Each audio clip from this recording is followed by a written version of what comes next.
Assalamualaikum warahmatullahi wabarakatuh and good day everyone. My name is Nurhaya M. Talib and we will discussing about Erikson method of investigation. So here's our agenda or table of content. The first is anthropology studies, psychohistory, related research, eco-identity status in adolescents across cultures, critique of Erikson, concept humanity, and key terms. Erikson method of investigation insists that personality is a product of history, culture, and biology, and his diverse method of investigation reflects this belief.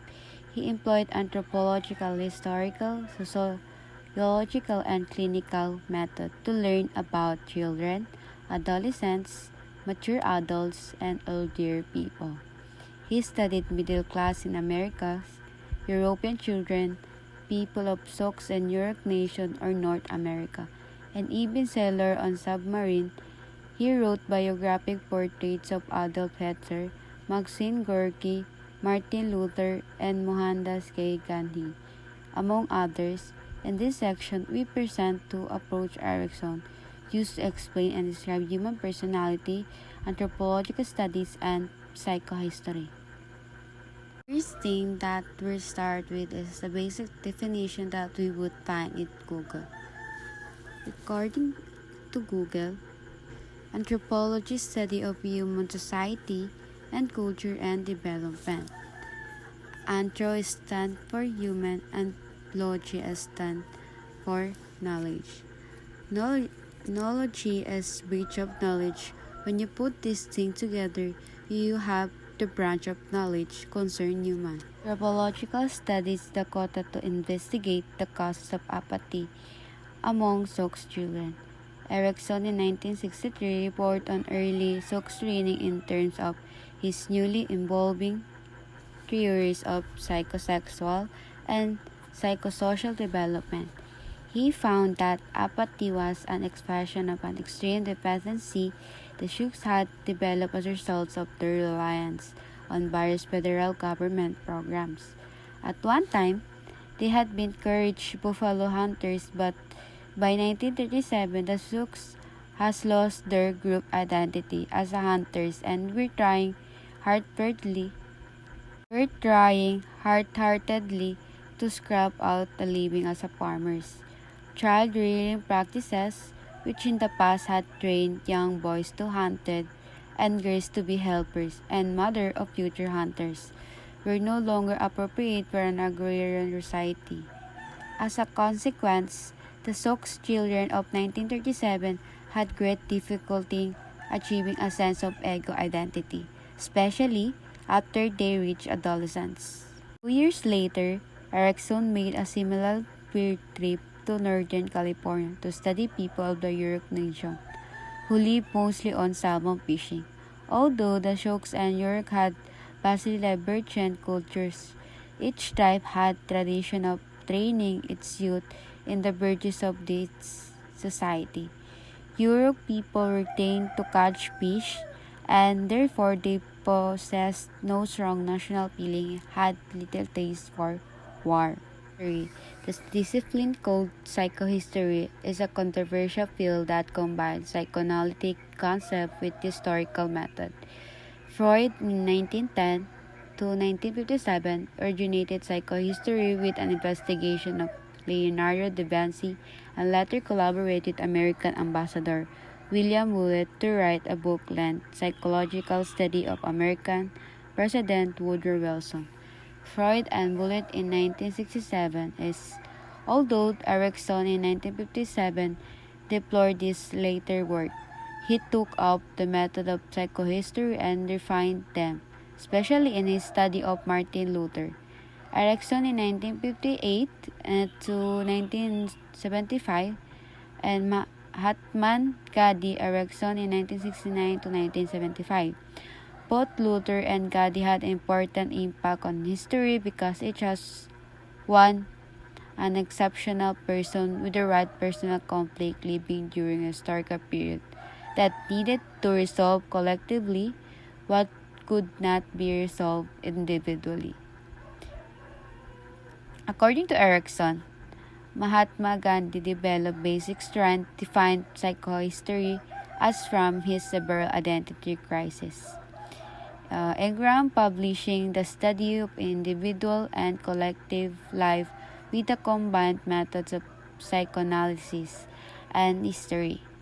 He used psychohistory to demonstrate his fundamental belief that each person is a product of his or her historical time and that those historical times are influenced by exceptional leaders experiencing personal identity conflict. As an author of psychohistorical Erikson, believed that he should be emotional involved in his subject. For example, he developed a strong emotional attachment to Gandhi, which he attributed to his own lifelong search for the father he had never seen. In Erikson in 1975, in Gandhi through Erikson, revealed strong positive feeling for Gandhi as he attempted to answer the question of how healthy individuals such as Gandhi work through conflict and crisis when other people are debilitated by lesser strife. In searching for an example, Erikson examined Gandhi's entire life cycle but concentrated on one particular crisis, which climaxed when a middle-aged Gandhi pursued self-imposed fasting as political. As a child, Gandhi was close to his mother but experienced conflict with his father. Rather than viewing the situation as an audible conflict, Erikson saw it as Gandhi's opportunity to work out conflict with authorities. Figure out opportunity. Gandhi was to have many times during his life. Gandhi also was born on October 2, 1869, in Porbandar, India. As a young man, he studied law in London, was inconspicuous in manner and appearance. Then, dressed like proper British subject, he returned to India to practice law. After 2 years of unsuccessful practice, he went to South Africa, which, like India, it was also British colony. He intended to remain for a year, but his first serious identity crisis kept him there for more than 20 years. A week after a judge excluded him from a courtroom, Gandhi was thrown off a train when he refused to give a visit to a white man. These two experiences interracial prejudice changed Gandhi's life. These two experiences with the racial prejudice changed Gandhi's life. By the time he resolved this identity crisis, his appearance had changed dramatically. No longer attired in Sikh hat and black coat, he dressed in a cotton lawn coat and shawl that were to become familiar to millions of people throughout the world. During those years in South Africa, he involved the technique of passive resistance known as satyagraha and used it to solve his conflict with authorities. Satyagraha is a Sanskrit term meaning a tenacious, stubborn method of gathering the truth. After returning to India, Gandhi experienced another identity crisis when 1918 at age of 49. He became central figure in a workers' strike against the mill owner of Ahmedabad. Erikson referred to the event surrounding the strike as the event that devoted the core or Gandhi through to this crisis. Although this strike was only a minor event in the history of India and received only scant attention in Gandhi's autobiography, Erikson. Then Erikson in 1968 saw it as having a great impact on Gandhi's identity as a practitioner of militant nonviolence. The mill workers had pledged to strike if their demands a 35% pay increase were not met, but the owner, who had agreed among themselves to offer no more than a 20% increase, lock out the worker and try to break their solidarity by offering the 20% increase to those who would come back to work. Gadi, the workers' spokesperson, agonized over these impasses. Then, somewhat impetuously, he pledged to eat no more food until the workers' demands were met. This the purpose of his 17 fast to death was not undertaken as a threat to the mill owner but to demonstrate to the workers that a pledge must be kept. In fact, Ikadit feared that the mill owner might surrender out of sympathy for him, rather than from recognizing of the workers' desperate plight. Indeed, on the third day, the workers and the owner reached a compromise that allowed both to save face and workers who work one day for 35% increase, one day for 20% increase, and then for wherever amount an arbitrator decided. The next day, Gadi ended his huge strike, but his passive resistance had helped shape his identity and had given him a new tool for peaceful, political, and social change. Unlike neurotic individuals whose identity crisis result in core pathologies, like Gadi had developed strength from this and other crises. Erikson in 1969 described the difference between conflict in great people such as Gadi and psychologically disturbed people. This then is the difference between related research. One of Erikson's major contributions was to extend personality development into adulthood by expanding Freud's notion of development all the way into old age. Erikson challenged the idea that psychological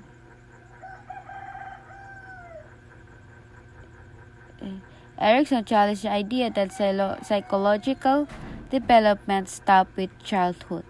Erikson's most influential legacy has been his theory of development, and in particular the stage from adolescence into old age. He was one of the first theorists to emphasize the critical period of adolescence and the conflict revolving around one search for an identity. Adolescents and young adults often ask who I am, where I am going, and what do I want to do with the rest of my life. How they answer this question plays an important role in what kind of relationship they develop, who they choose for a life partner, and what career path they follow. Recall that Erikson argued that each state of development emerged from its build upon previous stage. So for example, identity achieved in adolescence involved having explored various elements of oneself, both ideological, like religion or politics, and interpersonal, like friendship or dating. And coming to what Erikson called commitment, study of Western culture conclude that identity achieved is the healthiest ego identity status, and that ought to predict successful resolution of the next developmental task of intimacy and generativity. However, Erikson in 1959 also argued that despite this stepwise quality of personality unfolding, all developmental tasks are present in some way at various stage of life, even if they vary in how pressing they are at different point. Thus, where tense involved is solidifying their identity, concern about intimacy, and even generativity are meaningful and present. Scholars have thus studied later psychosocial crises in early stage of life as a way of seeing how successful resolution of developmental tasks can be fostered at younger age. In contrast to most other psychodynamic theories, Erikson stimulates quite a bit of empirical research, much of it on adolescence, young adulthood, and adulthood. Here we discuss some research and develop in adolescence and early and middle adulthood, especially the tasks of identity and intimacy. Is ego identity status in adolescence across cultures. Erikson himself was what we might call today a cross-culture psychologist. studying people from several cultures, but he employed qualitative and case study methodologies until recently little in the way of empirical investigation has been conducted to test his personality development theory across culture. In 2011, Holger Bunch and John Hopper sought to be among the first to do so. Their study was an effort to test whether adolescents develop ego identity in the same way across two very similar cultures. European nation of Germany and the African nation of Cameroon, participants in Bush and Hopper study were 15 to 18 years old. German and Cameroonian also teens then also live in the highland grassfield in the northwest of the country. And so German teens were also from the northwest region of Germany, selected from the northwestern region of Germany for comparison. Adolescence differs in both countries in some respect, like Cameroonian parents emphasize obedience to elder more stronger than to German parents. Cameroonian families tend to be larger than German families, and so children in Cameroon have greater caretaking responsibilities for younger siblings than to German children. But both cultural groups consider adolescence a traditional phase between childhood and full adulthood. With its greater work and family dynamics, thus the researcher predicted both some cultural differences in self-concept between these two groups of teenagers, as well as similarity between them in terms of identity, achieving as production as Erikson toured of later developing concern. The German and Cameroonian adolescents were given the extended objective measure of ego identity status, which measure Erikson for identity statuses, achieving like successful exploring of identity, claimant and commitment, foreclosure, commitment without adequate exploration of varying identity element, and diffusion neither exploration or commitment are present. They were also given a taste of their great concern with questions such as I try to pass along the knowledge that I have gained through my experience. A global measure of their tendencies to be pro-social. Results support predictions in terms of culture difference. Watch and Hopper in 2011 found that German studies scored significantly higher on the achieve and diffuse identity status feature, whereas Cameroonian tones score higher or on foreclosure and moratorium. On both the pro-social tendencies, the Gen Creativity Camps calls that Cameroonian students score higher than the Germans.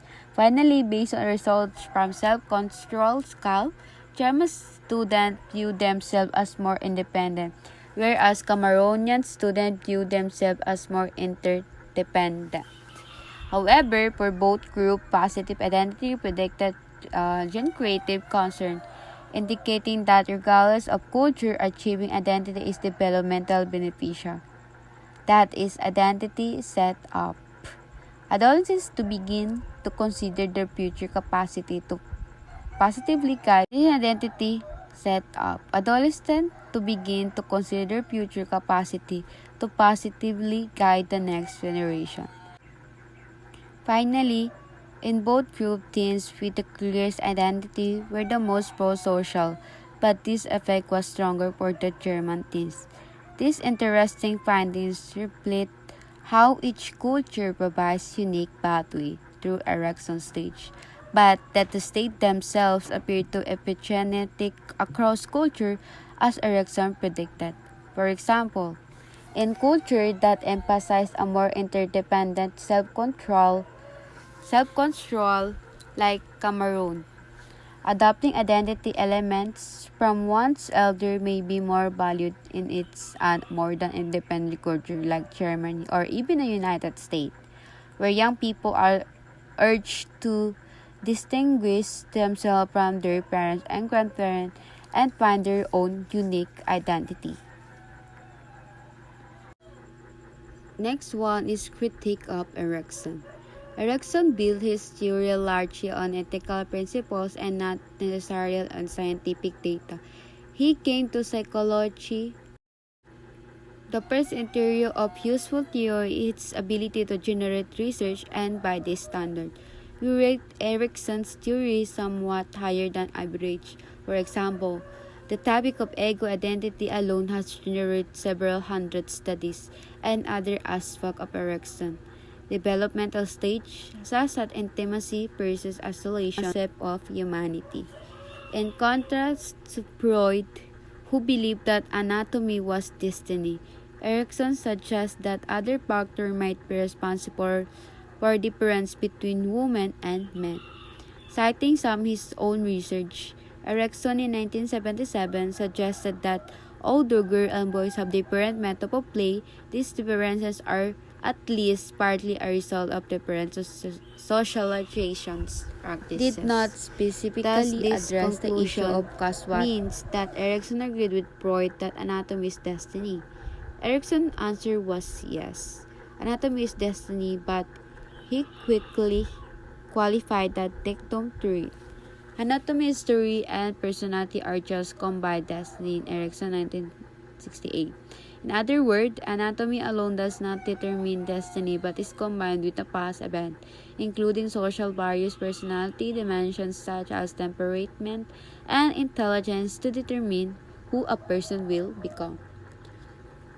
How does Erikson's theory conceptualize humanity in terms of six dimensions we introduced in Chapter 1?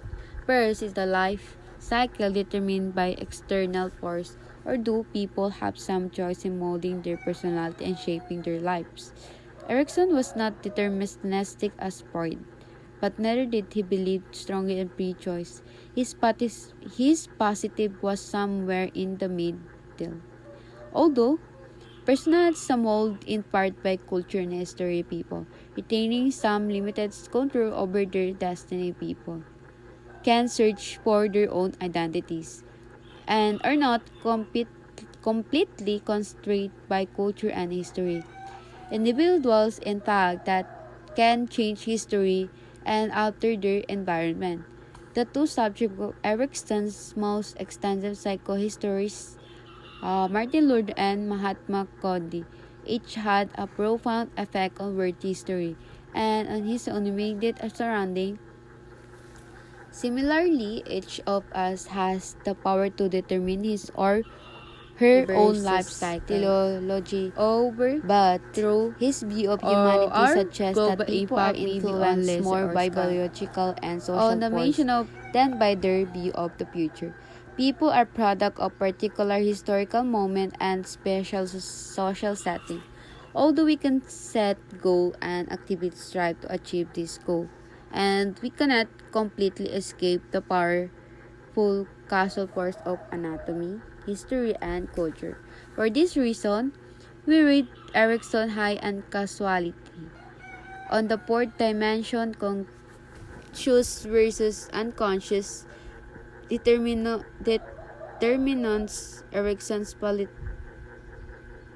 Erikson's position in mix. Prior to adolescence, personality is largely shaped by unconscious motivation, psychosocial, and psychosexual. Conflict during the first four developmental stage occur before children have firmly established their identity. We seldom are clearly aware of these crises and the way in which they mold our personalities. From adolescence forward, however, people ordinarily are aware of their action and most of the reasons and terrifying those actions. Erikson's theory, of course, is more social than biological, although it does not overlook anatomy and other physiological factors in personality development. Its psychosexual made has a clear biological component. However, as a people advance through the ith stage, social influence become increasingly more powerful. Also, the ranges of social relationship expand from the single maternal person to global identification with all humanity. So the sixth dimension of for concept humanity is uniqueness versus similarities. Erikson tended to place more emphasis on individual and universal characteristics, all of you in different cultures. Here are the key terms and concepts. Erikson's stage of development raised on epigenetic principle, meaning that each component proceeds in a step-by-step fashion with later growth, building on early development. The second is during every state people experience in the direction of opposing synonymic basic strength and cable a person to move to the next step. Biological component lay a group plan for each individual, but multiplicity of historical and cultural events also shape ego identity. Each basic strand has an underlying antipathy that becomes the core pathology of states.